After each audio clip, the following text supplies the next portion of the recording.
Incredible. Front page of the Telegraph.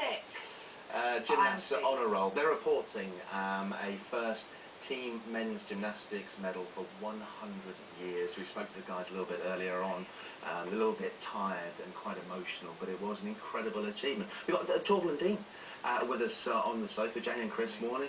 Did you watch it last night on the TV? We caught some of it, didn't we? Yeah, no, it's amazing history made, isn't it? It's fantastic to see what the result was by the end. I mean, still would have liked the silver medal, but I think the boys were really happy with being medalists, within the last 100 years now. It's taken that long. Yes.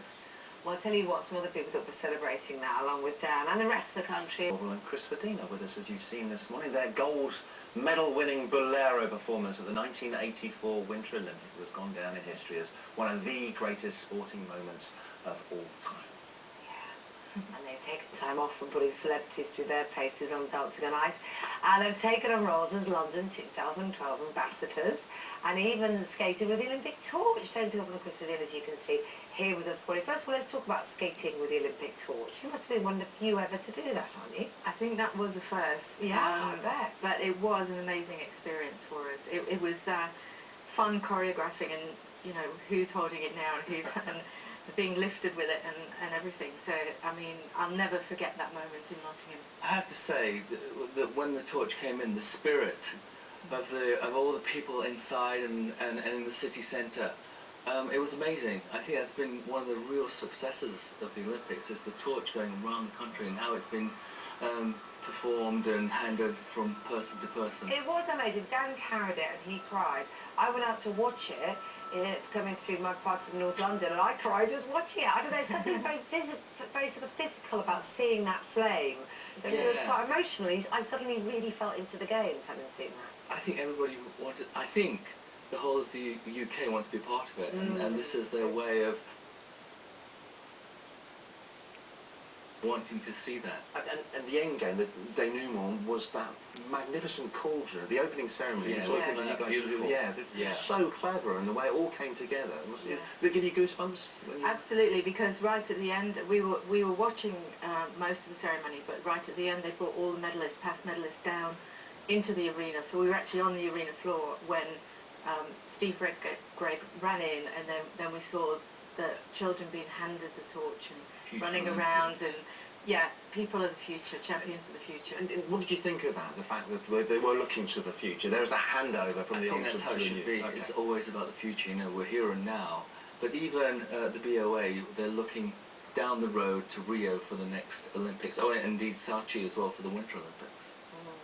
So you're flying the flag for everyone in there. We've got, I don't know if you can get closer with Jayne's nails, but she's got the flag even on her nails. It's right, she's like a stick of rock. It's through to the core, isn't it, for these 2 weeks? Well, Chris has got his bling up as well. Look. Yeah, good man, yeah, well done. You've got it all through there. I mean, do you think there's an extra pressure on athletes performing on their home soil? I mean, are you kind of almost quite glad that you didn't have to do that in a way? I think, for us, the main thing, and this is what we've passed on to some of the athletes we've been talking to, is to remain focused, to be prepared and remain focused.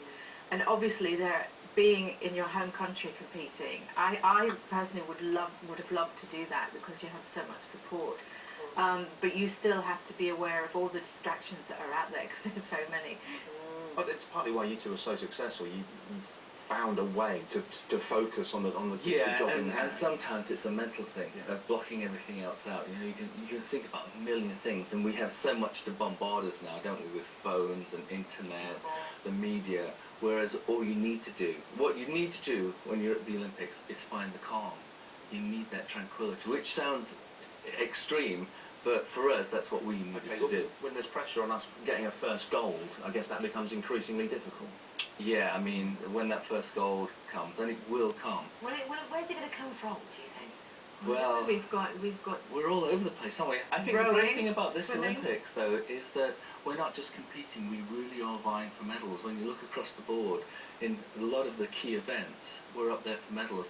The rowing, the sailing, the cycling, the indoor cycling that's going to come, the equestrian. Yeah, it could happen in the events, and could happen today, couldn't it?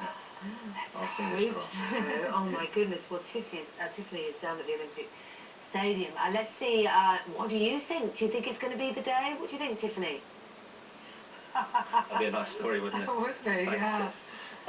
Nice to see you two. So the ambassadorial role coming to an end, you can relax and enjoy the Olympics? Yeah, shortly it's As coming to much an end. It's been great because we've also been mentoring the new athletes as well. So we're looking to the future. Yeah. Thank you. Well, should we check on the weather our athletes have got for today? Thanks very much to you two. Let's see what she's got for us. Morning, Lucy.